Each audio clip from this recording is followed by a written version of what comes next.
Olivão, Diga, Mauro. vai mudar. Eu sou Bolívia.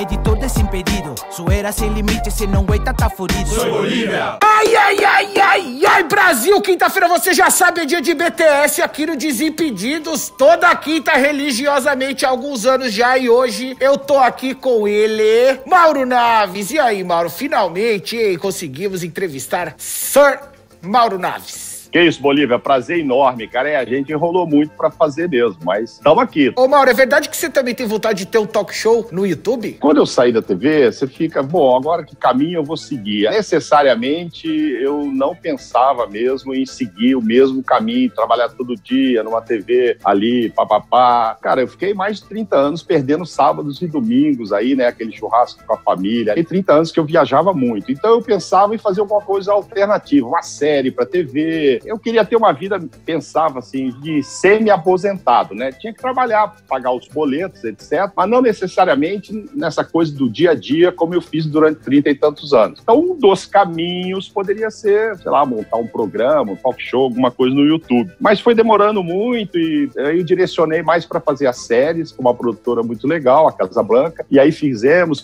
um projeto também de cobrir a Olimpíada para uma TV. Tava tudo meio engatilhado, esperando patrocínio, fecha aqui, fecha ali. Aí, de repente, né, veio a pandemia e, por sorte, um pouco antes, o Edu Zebini me chamou para ir para a Fox e tal. Aí deu tudo certo e eu voltei ao dia a dia, que não era muito o que eu queria. Mas que, pô, tô gostando demais, até porque o desafio mudou, né, de repórter para comentarista, né? Eu passei de pedra para vidraça agora, né? Porque quando você comenta, você dá a sua opinião. E aí esse desafio de ser comentarista, né, deu aquele frio na barriga, será que vai dar certo e tal. Falei, vou encarar. E foi ótimo, né? Mas, ô Mauro, se o dia eu tiver dor de barriga, eu precisar me ausentar, eu vou te dar essa máscara aí, você vai fazer o talk show aqui no meu lugar. É só você saber pegar esse negócio aqui e falar ai, Brasil, acabou. O resto vai na fé, beleza? Mas você vai dar só esse cargo ou vai dar esse alto salário que você ganha também?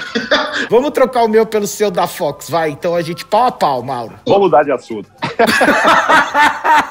Ô, Mauro, qual foi a situação mais constrangedora que você passou ao vivo? Segurar um rojão, uma risada, ou que você ficou muito sem graça? Fiquei 30 segundos no Fantástico sem ouvir o retorno de uma matéria parado e ninguém cortou também. Me lembro isso da Copa 2014. Baita audiência do Fantástico lá, 9 da noite, chama lá um link lá em Fortaleza. Aí eu abri, falei o que eu tinha que falar, papapá e tal, vamos agora ver a reportagem do Marcos do Show. Aí entrou o Marcos do Show, comecei a ouvir, de repente caiu. E aí ninguém falou comigo, eu não sabia quando ia acabar a matéria. E acabou a matéria e ninguém, diretor de TV, ninguém falou e eu fiquei lá parado. Cara, eu acho que deu 26, 28 segundos. Cara, o recorde de cara de paisagem. Vai pro Guinness Book, Mauro Naves, 28 segundos com cara de babaca lá de paisagem. São situações. Pelo menos você não falou alguma besteira muito pesada, né? Você ficou quieto com cara de paisagem. É menos pior do que ter falado alguma coisa assim mais pesada. E depois de tantos anos cobrindo seleção brasileira, daria pra você escrever um livro só de histórias proibidas que deixaria as pessoas profundamente chocadas, horrorizadas e até enojadas?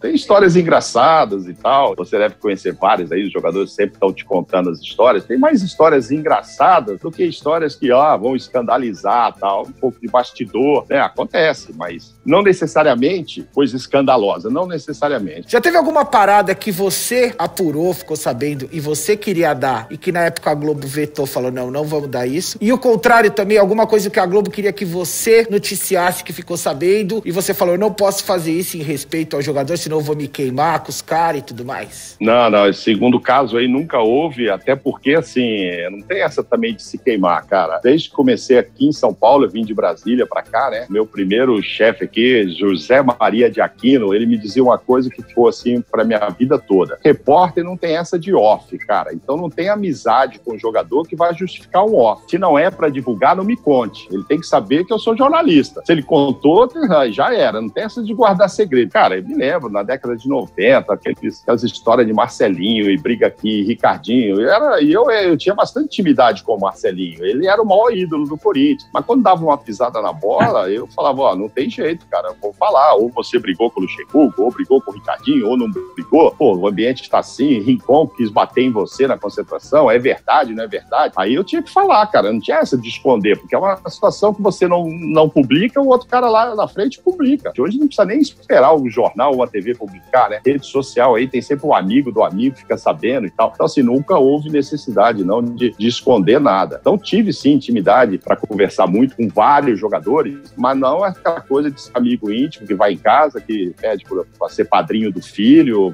Não, nada disso. Mas acho que alguma festinha ou outra você já foi. Queria saber qual que é a melhor festa que você foi, ou de um jogador, ou de uma comemoração de um título que você foi convidado esporadicamente, que você foi, que foi a mais insana que você falou. Isso sim é uma senhora festa. Não, nunca fui em casa de jogador em festa, em boate, em comemoração de título, essas coisas. Eu ia, às vezes, para cobrir, aí eu fazia minha reportagem, depois tomava minha água mineral, mas não saía dali para ir para casa de jogador com os caras. Mas participei de muitos encontros, muitas festas assim, que eram, entre aspas, públicas, tá? Que era comemorando o título, o aniversário do cara que era uma boate. Então eu ia, às vezes, até para fazer a reportagem. Aí entrevistava lá o cara antes dele beber também, aí eu também podia beber depois. Aquele acabou, fechou, e gravou o texto aqui. Bom, agora eu tô numa festinha aqui, mas não particular, assim. Mas dessas aí, qual foi a mais legal que você lembra? A maior bagunça que eu participei festivamente foi estar dentro do avião, voltando da Copa de 2002, que não era uma bagunça, era uma festa, era uma confraternização, mas foi sensacional, ficou muito marcado ter voltado com eles dentro do mesmo avião e tal. Vampeta tomando muita água mineral e acabou depois dando aquela cambalhota lá na rampa do Planalto. Você falou de Copa, qual foi a Copa mais legal de cobrir e por quê? Elas são diferentes, hein? Cada uma num aspecto, né? 98, a primeira, né? 94 eu perdi a oportunidade de ir, eu já trabalhava na Globo aqui, mas eu saí em 92, 6 meses, eu vi abrir uma confecção, só fui voltar em 93, depois de quebrar com a confecção, por sinal, mas aí, assim, eu perdi a chance de estar na lista lá de 94. Mas aí aconteceu uma coisa legal, Bolívia. Eu fui pro Rio, já tinha voltado na época da Copa, e eu fiz o último jogo do Brasil com a Itália na casa do Ronaldo Fenômeno, com os pais, os irmãos, os parentes. Ele ainda morava em Bento Ribeiro e tinha aquela história de, será que o Parreira vai botar pelo menos uns minutos, o Ronaldinho, né? Na época era só Ronaldinho e tal. Acompanhei com a família, foi legal, porque o Brasil ganhou nos pênaltis, campeão, mas ele acabou não jogando. Mas ficou marcado de eu estar lá naquele momento. Aí 98 é a primeira, na França, etc. Sabe, você cria aquela expectativa toda da sua primeira Copa e no final aconteceu aquele problema com o Ronaldo, foi frustrante perder a final, mas foi uma experiência muito importante por ser a primeira. Claro que em 2002 teve um título, né? E aí primeira Copa em 2 países, aí viaja pra lá, viaja pra cá, e discussão com a imprensa, com o Filipão no começo. O começo foi duro, começou lá em Barcelona, foi pra Malásia e não sei o quê. Tive a oportunidade na Coreia de passar por uma experiência engraçada, que a Globo sempre fazia tudo certinho. 2 anos antes já sabia o hotel, cá tava tudo certo, mas chegou na Coreia, não sei por que cargas d'água, não me lembro agora, o Brasil ia viajar um dia pro Japão, resolveu ficar mais 2 dias na Coreia. Aí não tinha hotel pra todo mundo, cara. Eu fui dormir com o amigo Mário Jorge Guimarães, o Maroca, que era meu editor e tal. Nós fomos dormir, o Regis Reis também, num motel. Não tinha hotel em Seul, não tinha. Então você imagina, eu peguei um cartãozinho lá do motel, né, tudo escrito em coreano. Aí a gente saía, trabalhava o dia inteiro, jantava, aí 10, 11 da noite, eu e Mário entrávamos no táxi e entregava o cartãozinho pro taxista coreano, que não falava inglês, ele lia aquilo, olhava pra trás pra gente. O Mário ficava bravo com aquilo e tal, e eu achava normal. E os caras todos achavam, né, que a gente tinha um caso e tal. E eu nunca pensei que no meio da Copa ia viver esse tipo de experiência. Mas ganhamos, né, cara? Chegou na final, ganhamos, tiramos aquele barato todo. Eu tava na tribuna, não tava no campo, tiramos o maior barato com os alemães que estavam do lado e tal. Aí depois eu tomei o troco no 7-1, né? Certamente entre aqueles alemães tinha algum repórter lá que era mais veterano que tava lá em 2002. E aí foi a vez da gente ficar vendo os caras do nosso lado lá comemorando. Mas quando chegou 3-0, eu acho que eles ficaram até sem graça. Eles só tiraram um barato com a gente até o 3-0. Depois não sei se eles ficaram com dó. Depois você começa a ficar com pena, né? Você tá no país dos caras, você fala assim, nossa, mas a gente tá fazendo estrago. Mas, ô Mauro, vocês dormiram lá no motel na mesma cama? Não, quarto separado. Então não teve a menor graça. Não, a graça era dos caras, a cara dos caras olhando aquilo pra gente e tal. E sem conseguir comunicar, né? Porque era tudo em coreano, não dava, eles também não falavam inglês. Mas você tá entrando em todos os papos e você não me falou qual foi a Copa mais legal até agora. Pode ser que eu ganhei, né? Assim, ganhei. O Brasil ganhou que eu tava. Eu acho que em 2002, né? 2002. Não, e eu falo que é legal que eu ganhei, porque é o seguinte, né, cara? Como torcedor de clube, eu não consigo me manifestar. Eu passei 30 anos fazendo cara de paisagem na beira do campo. Toma um gol ou faz um gol, eu ficava lá com a minha carinha igual, né? Não dá pra se manifestar. Agora, como torcedor da seleção brasileira, você, claro, tem toda aquela responsabilidade de jornalista, você tá ali atento aos lances, você vai escrever sobre a partida, mas, cara, dá pra se manifestar, né? Sai um gol do Brasil, você comemora. Então é o único momento que eu tenho pra... daquele... Pra poder ser um pouquinho torcedor. O que eu mais comemorei, você quer saber, cara? Tudo bem, ganhei uma Copa, maravilhoso, comemorei bastante lá, mas, por exemplo, comemorei demais a Copa América 2004, porque a gente estava perdendo pra Argentina, o Tevez já fazendo gracinha na beirada do campo e tal, aí o Diego lança aquela bola e o Adriano empata, aquele jogo, cara, foi muito comemorado. Que esse foi o gol da seleção que eu mais comemorei, que eu comemorei com mais força, que eu mais gritei, que eu mais pulei. Não, é verdade. Eu tava com o Eric Faria, cara, o que a gente comemorou esse gol, porque foi muito no finalzinho, os caras meio que tripudiando mesmo. O Tevez, que depois viria jogar aqui no Corinthians e tal, eu não me esqueço, ele querendo segurar a bola na ponta esquerda ali, fazendo uma graça e tal. Mas, ô Mauro, pensa bem, se fosse o Brasil ganhando, se pegasse o Denilson ou qualquer cara que ficasse prendendo a bola na bandeirinha de escanteio, não é o certo a se fazer nessas horas? Não tô falando que ele fez errado, só que se o Denilson fizesse isso e a Argentina empatasse e depois ganhasse dos pênaltis, eles iam tirar o barato, como a gente tirou. Eu tive na Olimpíada de 96, eu estava do lado de um repórter, eu dentro do campo, do lado de um repórter da Argentina, e ele trabalha até hoje. E eu não me esqueço também, quando o Brasil perdeu para a Nigéria, a cara que ele fez e o tanto que ele pulou dentro do campo, atrás do gol, que não era muito papel dele. Podia torcer, tal, assim e tal, mas não, ele pulou, cara, de felicidade quando o Brasil tomou o gol da Nigéria. Só que eu fiquei lá para fazer a final. E a Argentina perdeu também. E eu também estava do lado dele. Eu não sabia se eu dava um murro nele, eu pulava. É ele que teve vontade de dar o murro. Então é isso, você tira um barato. Também comemorei pra caramba. Torci muito contra a Argentina ali dentro. Parreira, cara, pro Parreira também, eu acho que perguntar pra ele, cara, a emoção do Parreira talvez tenha sido, nossa, maior do que na Copa, cara. Ele queria muito ganhar aquele jogo, ele ficou muito... A manha que a Argentina tava. Foi um jogo sensacional. Mas enfim, eu acho que Copa, já pra ficar em Copa, vamos falar que eu ganhei, né? O resto foram frustrantes. Você já teve que chegar às vias de fato com algum repórter por alguma treta na hora do trampo ali? Não, nunca aconteceu, cara. Eu sempre fui muito pacífico, levar na boa. E, assim, nunca passei por cima de ninguém, mas também não deixava passar. Mas, assim, acontece nessas coberturas internacionais, né? Às vezes tem lá aquela disputa por microfone. Mas, em geral, assim, quem mais se incomodava com isso eram os repórteres cinematográficos. Eu me lembro, fiquei quase 20 anos cobrindo seleção com o Mosca, José Carlos Mosca. E aí, o cara, quando entra na frente da imagem, aí ele quer morrer, né? O repórter põe a cabeça na nossa, então, assim, várias vezes ele entrava em treta e eu até falo, calma, não sei o quê. Mas porque a imagem era primordial ali, pô. O cara tá ali na zona mista, a gente já tava fechado no rosto do jogador, aí entra alguém na frente e tal. Aí eu, claro, empurrava o cara, pedia e tal, mas enfim. Mas de chegar a discutir muito fortemente, não tem isso. Top 3, Mauro Naves, de estádios com maior pressão lá de dentro do campo que você já trabalhou. Tem que ser na ordem, 1, 2, 3. O Atlético Paranaense tem um caldeirão bonito. Quando os caras começam a fazer assim com a mão e tal, olha, o adversário sofre ali. A Vila Belmiro, agora pra gente trabalhar melhorou um pouco, tem um vidro ali e tal, você fica meio escondido, quase junto do banco de reservas e tal, mas você sai pra ir lá pro outro vestiário e tal, você sente que a pressão é muito grande. Bomboneira também tive algumas vezes, Libertadores, final de Libertadores, etc. Já pra chegar, o local já começa a te amedrontar e tal. Na Bomboneira, você tava no gol do Romarinho? Tava.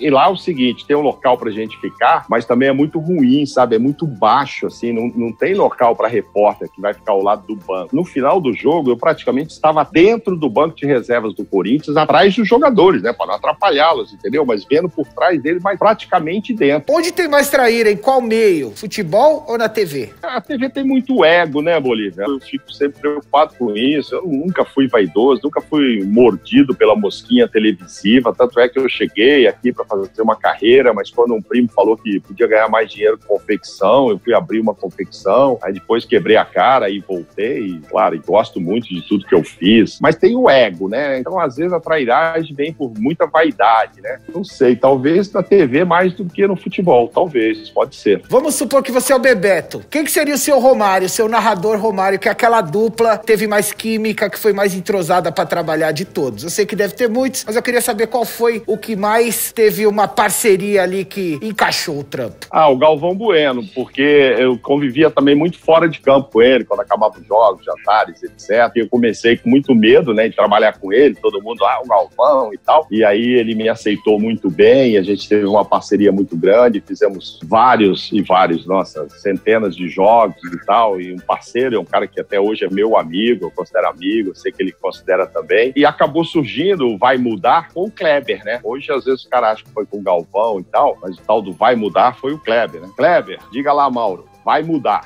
Aí começou a vir camiseta, começou a vir piadinha e tal, e tem gente que acha que foi com o Galvão. E a gente passou até a usar isso, às vezes, de brincadeira. No começo a gente achava uma bobagem, depois eu falei, Kleber, quer saber? Eu vou ficar repetindo isso aí, a gente vai dar risada. Porque, assim, pra falar pouco, esse vai mudar é porque, assim, só pra avisá-lo, né, pra dar um alerta de que a hora que tiver uma deixa aí, você me chama que eu vou te dizer quem vai sair e quem vai entrar. Porque, às vezes, o repórter já quer, o cara tá falando lá, o narrador, aí você já vai entrar. Olha, o fulano de tal, o técnico aqui, vai tirar o fulano, aí você atrapalha o raciocínio dele, você interrompe, você pode cortar. Então eu mandei só um vai mudar, porque não interrompi o que ele estava falando e ele já ficava atento para me chamar. Então fiz, acho que aqui em São Paulo, lógico, fiz muito mais jogos com o Kleber Machado até do que com o Galvão, porque campeonatos regionais, paulistas e etc. O Kleber sempre foi o principal narrador daqui, também fiz muitos jogos com ele. O Luiz Roberto ficava mais no Rio, então eu fazia menos, a não ser quando ele vinha para cá, porque eu, no tempo todo lá de Globo, eu fazia basicamente transmissões dos clubes de São Paulo, assim como os repórteres do Rio, fazia do Rio, de BH,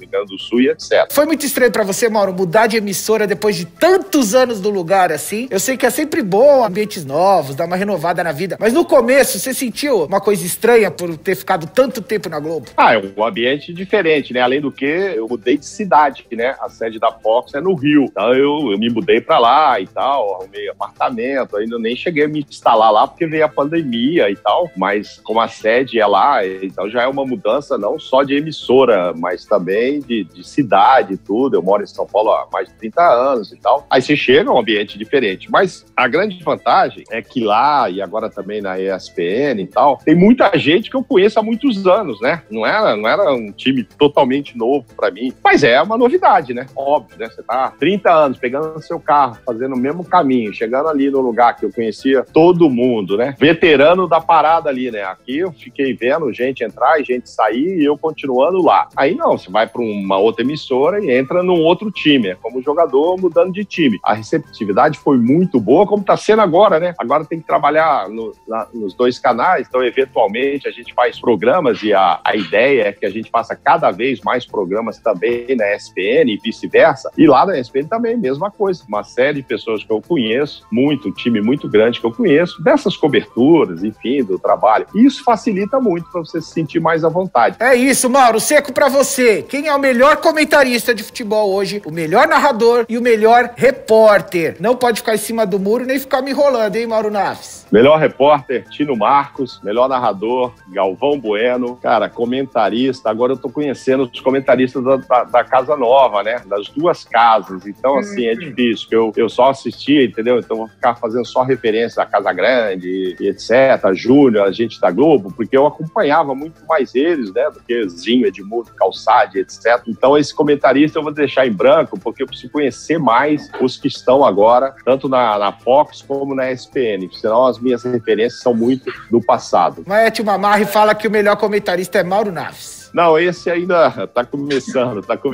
Não deu tempo ainda de deslanchar, mas é uma praia completamente diferente, Bolívia. Aproveitando aqui a pandemia, tô lendo livro, principalmente lá de fora, sabe? Lendo livro dos técnicos, vendo série dos times, porque eu era muito focado no futebol brasileiro. Eu não tinha comentado nada lá fora. Evidente, tem que saber onde joga o Messi, Cristiano Ronaldo, quem é o Mbappé, etc. Premier League. Eu acompanhava, mas sem aquela profundidade, que amanhã depois eu já sou obrigado a a dar palpite sobre isso. Então, assim, tenho aproveitado para me aprofundar, porque é outra praia, cara, é outro tipo. E uma coisa é você noticiar, né? Outra é você comentar o que foi noticiado. E aí você não pode ser muito raso, você tem que procurar ter um pouco de profundidade, porque senão fica só no achismo. Eu acho isso, eu acho aquilo. Mas assim mesmo a gente erra muito, né, cara? Você vê aí, nossa, eu faço muito parte do Expediente de Futebol com o João Guilherme, quase todo dia ele quer que arrisque placar. Meu Deus do céu, o que a gente erra, né, cara? Mas se também não errasse, Bolívia, é o seguinte, a jogada antiga da loteria esportiva aí, ganhar dinheiro, acertar tudo, não tem jeito. Não. Às vezes é o feeling seu, que você acha, o São Paulo vai ganhar no Mirassol com o pé nas costas, aí o São Paulo vai e perde, você fica com cara de tacho. Mas não sou só eu que tô com cara de tacho. Exato, e pra acabar com você aqui hoje, Mauro Naves, já ou jamais, o quadro clássico aí que o Brasil já aprendeu a amar e respeitar. Eu falo uma frase, você só responde com já ou jamais. Já ou jamais. Exato. Mandou uma mensagem bêbado no WhatsApp e no dia seguinte se arrependeu amargamente. Já. Muito bem. Foi tentar apagar e já não dava mais tempo. Apagar para todos. É uma fria. Mauro Naves, foi parado na rua por alguém e a pessoa disse: sou muito fã do seu trabalho, Tino Marcos. Já, várias vezes. Pedro Bial, principalmente. Pedro Bial. Ô, Pedro Bial, tudo bem? Ah, mas é Tino, com certeza, várias vezes. Comemorou o gol do seu time no campo, deixou escapar a comemoração e aí ficou com medo pra ver se tinha alguma câmera te pegando. Jamais. Comemoração interna, cara de paisagem. Ufa. Deu uma pescada ligeira, assim, de 2 segundos de um jogo que tava muito chato. Já. Algumas, vai dizer, algumas, né? Mas já, claro. Levou uma cuspida ou um copo de mijo da torcida que tava raivosa. Já. Cuspiram, eu tinha um maço de cigarro aqui, por minha sorte, caiu em cima do maço. Olha, você acredita? O cara cuspiu assim, o maço tava aqui no bolso. E pra acabar, tava dividindo o bombom com um amigo, aí chegou perto dele e falou: vai mudar. Não, jamais. Obrigado pela entrevista maravilhosa que você concedeu aí pra gente. Obrigado pelo seu tempo. Boa sorte aí na Fox e na ESPN aí, na sua nova jornada como comentarista. Valeu, foi um prazer. Abração pra você. Ô, Bolívia, prazer mesmo. Foi ótimo participar com você. Tava demorando. Abraço enorme. Tamo juntos. Valeu. Obrigado, Mauro. Um abraço. É isso, Brasil. Esse já foi, mas antes, continua votando lá nos meus prêmios Nick no Bolívia Talk Show como o melhor conteúdo digital do ano pra ver se a gente vai pra final, beleza? É nóis, até quinta que vem, se já foi. Tchau.